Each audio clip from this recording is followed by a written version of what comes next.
G'day guys, welcome to the Elevate online experience. So good to have you. I'm Tom, and welcome if it's your first time, and if you've been here before, welcome back.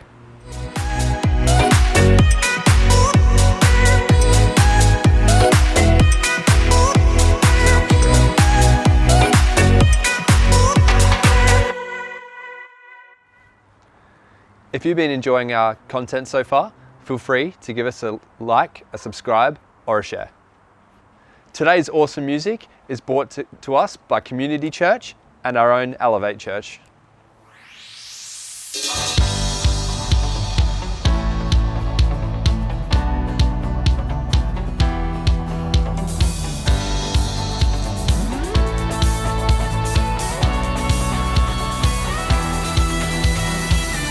Waking up knowing there's a reason.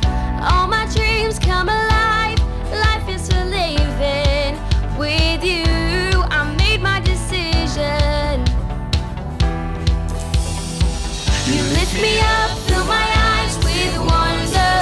Forever young in your love, this freedom's untainted.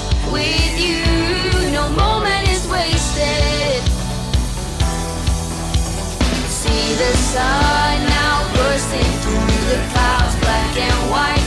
Turn the color all around. All is new in the Savior I found. This is living now.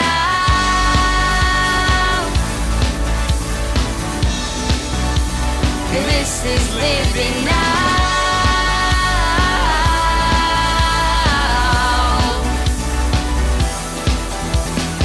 You lead the way, got your right beside me. In your love, I'm complete. There's nothing like living with you. This life we created, I choose. See the sun now bursting through the clouds, black and white. Turn the color all around. All is new in the Savior I am found. This is living now.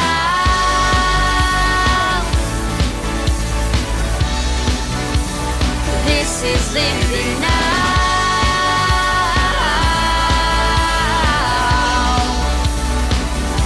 You take me higher than I've been before. It's your perfect love that sees me so. God, your freedom is an open door. You are everything I want and more. Maybe I really know what living is. Is it love? If it was, am I living it? Do I live in it? So astounding. Love is an ocean, you can drown it. Sweet embrace, lovely taste, I taste the seed. And Monday grace, a place to be. It means I'll never need an umbrella. And I'm cold in the highway. Whether I never ever understand a man in the hands of great plans to stand and face that life. And never no one touches on my clutch. But like, what's the dream of? What's the hope in? What's the die for? Live to know, man, this is living. A life being given a gift in my living, and I'm a living today.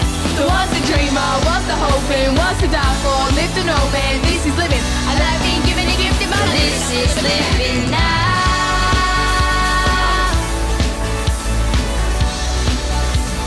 This is living now.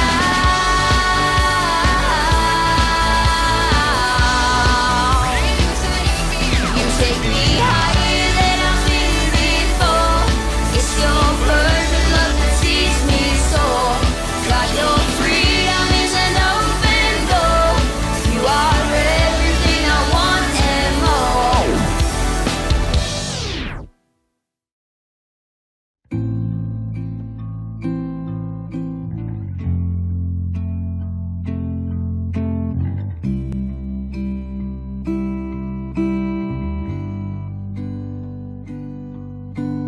Peace, bring it all to peace. Storm surrounding me, let it break. At your name still, call the sea to still, the rage in me to still every wave. At your name, Jesus, Jesus, you make the darkness tremble. Jesus, Jesus, you silence fear.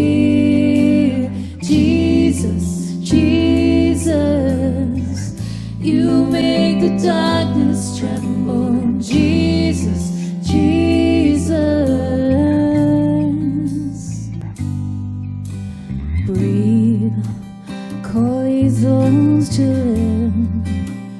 Call these lungs to sing once again.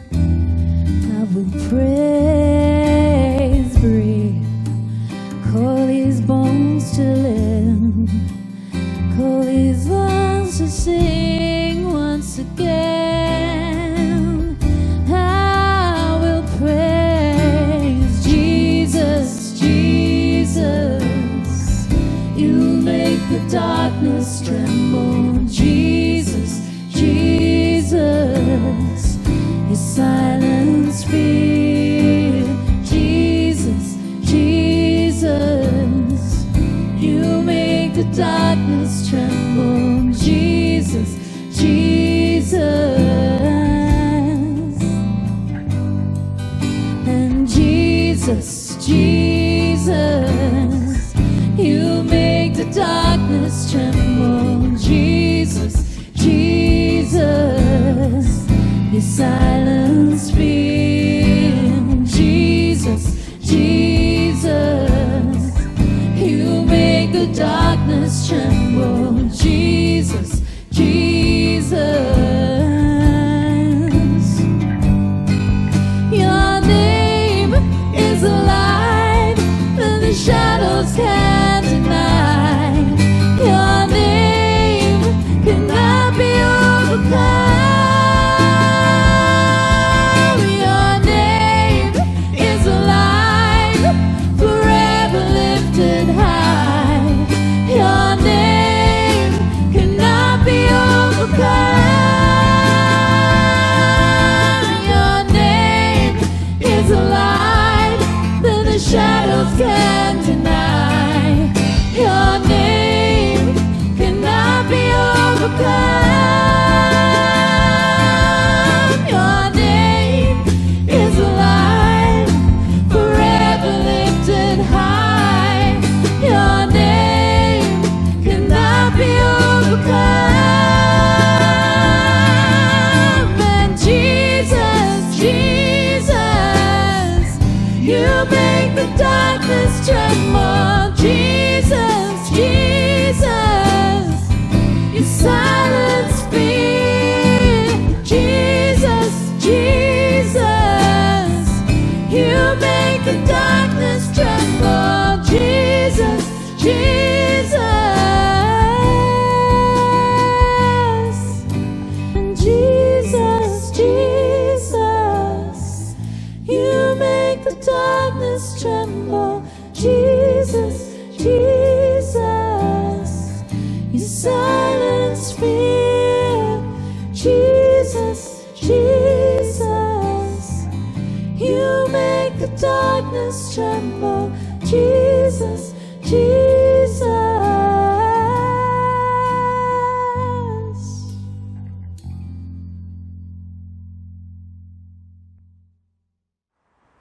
Today's our final week of If Money Talked. Feel free to push into our podcasts or check out more of the episodes on this channel. Today, Mark's going to take the message. Enjoy. Thank you for calling Money. This is your money. Okay. Yes, no, I get it. I bet that speech at the fundraiser was amazing. But I just don't think we can give our entire paycheck to save the guinea pigs. So how about instead we start with a percentage? No, not 99%. I was thinking lower. Now we're gonna talk about my favorite thing. It's called a budget. Hello? Where'd you go? I'm gonna say a word. And this word starts with the letter B. All right, they already hung up. What if we budget? Hello? Now we're gonna make a budget. Hello? Today I'm gonna make a budget for you. Hello? Okay, that was fair. I just want to help someone make a plan. Please, let's talk about a budget.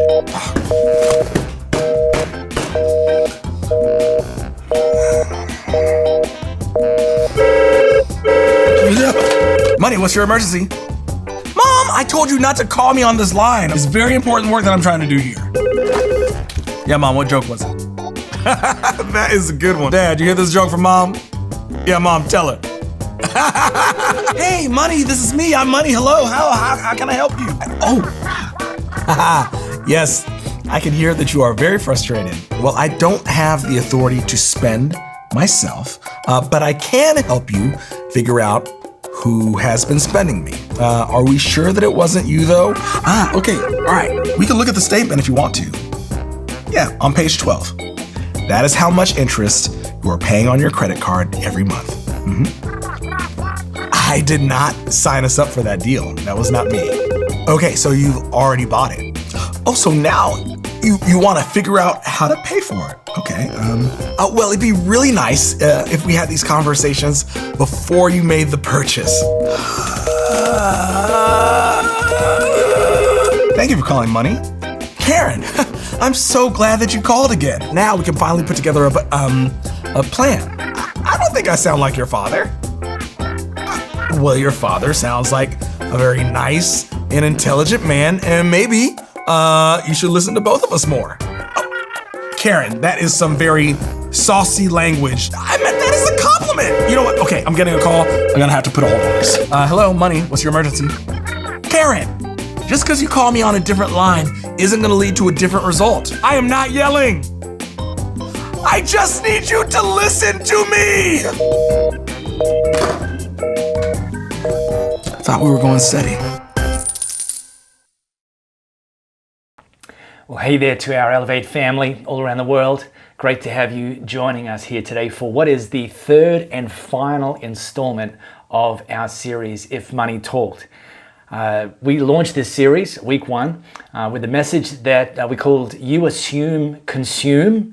That's something our money might say to us, because so many of us live with what I call the consumption assumption, that we live with the assumption that everything that, in terms of money, that everything that comes to us is actually for us. And I unpacked some of the pitfalls of that, living by that particular assumption. Week 2, we looked at what money might also say to us. Spend me away, ? Because again, this idea that everything that comes to us is for us has actually spilled over to people matching their income and spending patterns. In some cases, in many cases, in fact, in increasing cases, spending more than they earn. And the problems that can lead to are pretty well known. Now, we don't talk about money every week. You know, some people say, oh, the church just wants your money. The church just talks about money. No. However, it is an incredibly important subject. It's something that's pervasive through all of our lives, and it's something that Jesus focused on. In fact, 40% of Jesus' teaching stories were about money and stuff. And so we don't talk about it all the time. However, we certainly teach a series on money and stuff every year, because every year we want to really recalibrate our thinking and our behaviors to line up with what Jesus taught about, how the kingdom of God is meant to operate, not merely the culture that we live in. And playing Captain Obvious, this 3-week series, there's only so much we could fit in. And so we've chosen to really focus on one particular theme with this series. So what I would strongly encourage you to do is go back and listen to, we didn't have our online experience back then, so you won't be able to see this wonderful creation in front of you. You'll only be able to hear my beautiful silver tongue teaching. But go back to last year's series. We taught about money and stuff called Like a Boss. And it's just this idea of how we can be the masters of our money. We can manage our money and not have our money manage us. Previous year, we taught a series on money and stuff called Economy, how to maximize your personal economy. And then the year before that, 2017, which the lessons still ring true, was called Making Change. This is it here, Making Change. 4-week series. Less is more, stress is bad, giving is good, and tomorrow matters. So go back in our podcast. You'll catch that on all the major podcatchers. Also our Elevate Church AU app, you can listen to it there. And go back and do the homework, do the revision, catch up, and allow God, allow Jesus, allow the wisdom of Solomon to realign you, as it has done for so many of us, to managing the money that God entrusts us with in the way that He would ask us to entrust us to do. The culture we live in, particularly in developed countries and developing countries, has written the script about how we should use and manage the money that comes to us. And it essentially goes like this. Live, or spend, pay debt, which by the way is a result of number one, spend, pay debt, maybe save, and even more maybe give, which is a pattern that I refer to as live, save, give. And I want you to notice something about this, about living with this kind of order of priorities, this order of behaviors. This is the way we spend it. This is the way we send it. That spend is about me. Pay debt is about me. Saving, well, that's also about me in the future, but it's still about me. And then maybe if I've got a little bit left over, well, I might give some of that. And then that portion is me living for God and others. This idea of me first living with maybe a little bit of leftover giving. Whatever the pattern is, Jesus made it very clear that how we send it and how we spend it is very much a clear indicator of what's important to us. In fact, He distilled it down into one very powerful statement where He said, where your treasure is,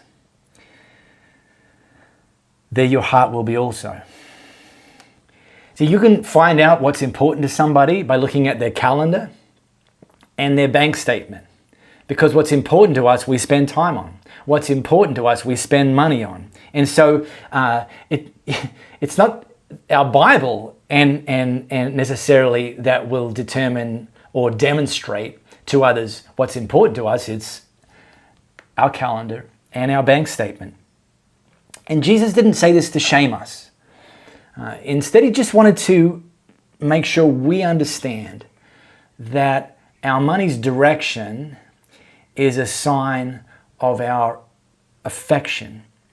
And this is recorded in Luke chapter 12. What I want to do is I want to back it up. Stay in Luke chapter 12 and back it up. So if you've got the Bible app, I encourage you to pop that open. Our online experience is not a spectator sport, so get it, get into it, lean into it, grab your Bible app. And while you're there, by the way, you can like this. Hopefully you like it. Of course you like it. Like this. Leave a comment. We'd love to hear from you. But open up the Bible app to Luke chapter 12. And I want to, as we've done the first 2 weeks of this series, I want to drill into another of the 16 stories Jesus taught about money and stuff and about how God's kingdom works and about what's expected of us to bring about God's kingdom on this earth. So this is what Jesus taught in Luke chapter 12, verse 16. He told them, the audience that was gathered, this parable, this story. The ground of a certain rich man yielded an abundant harvest. He thought to himself, what shall I do? I have no place to store my crops. My harvest is so big, I've gotten so much income, I've had such a great year that my current bank account, my current barn can't fit it all in. And maybe you're reading along and thinking to yourself, I'd like to have some of those same problems. But you might have more in common with this guy than you think. Ever had a garage sale to get rid of stuff that you no longer need or could no longer store? Ever sold stuff on eBay? Ever looked in the deep recesses of your kitchen cupboards and thought to yourself, I don't remember buying that, or I remember buying it, but I can't think for the life of me why. Maybe had the same experience in your closet. You've looked in there and discovered clothes and shoes that you haven't worn for several years. Or this one, have you ever carried boxes of stuff, those plastic containers, to the shed or the garage or the attic and the basement because you're not using the stuff that's in them, to place them alongside boxes of other stuff that you're not using. You might have more in common with this rich man than you think. Now, by the way, a little advertisement. We have construction going on at our house about 2 meters this way. So if you're hearing some rumbling in the background, it's not my stomach, and so don't have to adjust your devices, but just listen more closely. Then Jesus said, this is about the guy, Jesus teaching, this is about the rich man. The rich man then said, this is what I'll do. I'll tear down my barns and build bigger ones. And there I'll store my surplus grain. And I'll say to myself, you have plenty of grain laid up for many years. Take life easy. Eat, drink, and be merry. But God said to him, you fool! ! This very night your life will be demanded of you. Then who will get what you've prepared for yourself? So this is how it is. Jesus drops the big bottom line. This is how it is, or this is how it will be with whoever stores up things for themselves but is not rich towards God.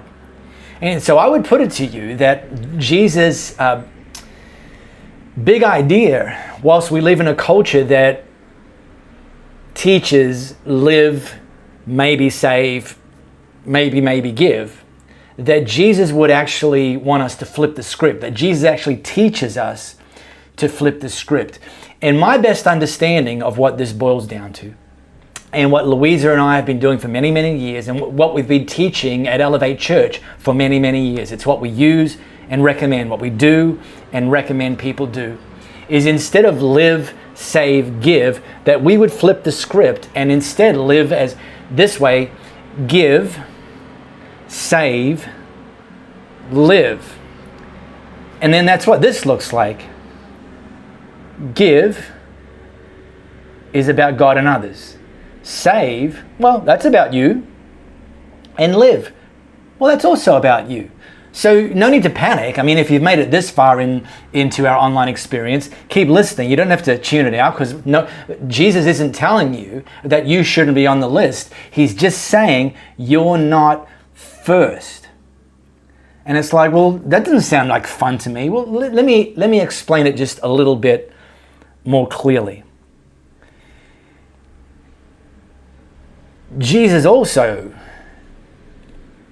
taught that we ought to seek first God's kingdom and God's righteousness, and then all these other things will be given to us as well. This idea of putting God first, seeking God first in every area of our life, including our money and stuff, is actually how we unlock God's involvement in our finances. That God says, if you take care of my kingdom, I'll get involved in yours. So give. And we talked about this in the first week of this If Money Talked series. Give. That money's a tool, and that God calls us to use a percentage, not all of it. In fact, relatively speaking, a very small percentage. A percentage of what comes our way to invest into the lives of others. And that's how we turn stuff into stories. And then save. So give, save, that like we would allocate a percentage of our income to giving, that we also, it's wise to allocate a percentage of our income to saving. Give, save, and then guess what? Live. Live on the rest. Live on the rest. Once you've given and once you've saved, then the rest is all yours. So newer, nicer, shinier, renovated, bigger. Knock yourself out. Give, save, live. And I can tell you from personal experience and from leading in Elevate Church that people who flip the script and move from live, save, give, to give, save, live, experience two key benefits. First of all, they experience a freedom on the inside, that money's no longer the boss of them, that money's no longer their master, that they take control of money and use it as a tool to do what God's called them to do, and that brings a freedom on the inside. And then the second benefit is a circumstantial one, that managing money the way God instructs us to, give, save, live, unlocks financial freedom on the outside, that we're no longer slaves to lenders, we're no longer slave to consumption, that it brings a freedom. And so I want to stick the landing on this If Money Talked series by showing you an incredibly inspiring clip from two of our great team members here at Elevate Church, and how they chose in their lives to flip the script. This is our great friends, Jared and Rochelle.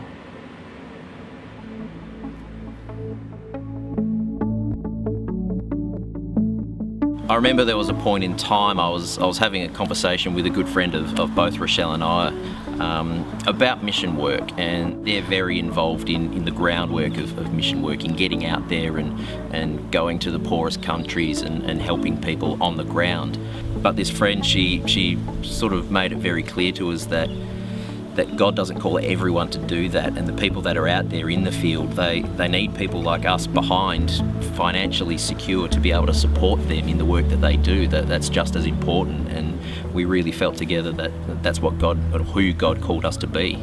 The other thing I think as well is that there's no ability to be generous when you have nothing to be generous with. And I've always been a generous person. That was probably the way I was raised.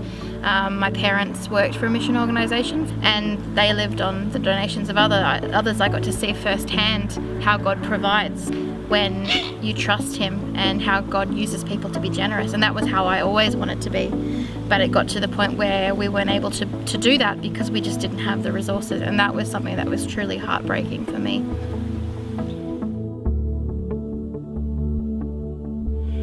We kind of found ourselves in debt just really by not keeping track of what we were doing. We just weren't being careful with what we were spending. We just thought we were normal. We had all the things that normal people had: a credit card, a car loan, all that sort of thing. But there was a particular series that came up at Elevate where God really spoke to us. It was a series about money. It was a series about how to handle your finances the way God has laid it out to. So it was kind of at that point where we realised, hang on, maybe there's a few things we need to change about the way we're going about this. The first thing that we really knew we had to do was create a budget and get strict with tracking our spending. So of the two of us, we both have our gifts and strengths, and Jared's strength is definitely more on the side of finances and that kind of thing. So we decided together that he would be the one to put the budgets together, come to me to discuss whether or not I thought that they would work, and that then he would track all of our expenditure in this fantastic budgeting app called Good Budget. So it's a really easy way to track what we're spending as we're spending it. It was still really a partnership the way we went about it. Together we still agreed on what to or not to spend the money on. It was important for us to continue giving 10% because I believe that it's really important to honour God with our first and best, and if you're not doing that, He really doesn't have the ability to work through the remaining 90%. It's how do you trust God with your finances? Do you want to try and do it all yourself, or do you want to trust that we have a God of amazing provision? We saw God work through our commitment to getting out of debt a number of times along the way. There were a lot of small wins along the way, and I think that was part of following this process called the debt snowball. The way that's laid out is exactly designed for that, for having these small little wins along the way, for keeping you motivated. God actually also blessed us throughout the process, and He actually enabled us to pay off debt quicker than we expected through these blessings that He provided to us. In that time frame as well, we were also able to buy a new house in the suburb that we had always been dreaming about living in. Though it might sound like that's just getting more stuff, it actually what it is for us is that it's allowed us to have a home and a place to invite people so that we can create relationships and friendships by sharing this beautiful place that we now live. So now that we've finished this journey of getting rid of this debt that we had, there's just so much blessing that God's opened up, and really one of the big ones for me is just the amount of stress level that is not there anymore. There's a lot less stress. We used to have a couple of brand new cars, really nice flash cars, but they're gone now, and what we're driving is a 10-year-old little Hyundai. There's just no stress. It's a joy to drive this thing. I love this little car. And it's a manual, so it's good fun, like a rally car. Our friends who we were discussing earlier are now working for an international organisation called Wipe Every Tear. They work freeing women who are victims of the sex trade in the Philippines, and we're able to support them month to month in their work, which is so incredible, and the stories that come out and the lives that have changed from that are just amazing. We have the flexibility to be able to say, okay, we're going to give something toward that because we really feel as though we should. We feel that it's something that God wants us to give to. We've got a nice overseas holiday planned. It's our 10-year wedding anniversary that we're celebrating, but we're also using that as a bit of a celebration of having completed this journey, of having paid this debt off, to be able to really just keep going forward for God. And we're just really excited to be able to see what He has in store for us in the future. Yep.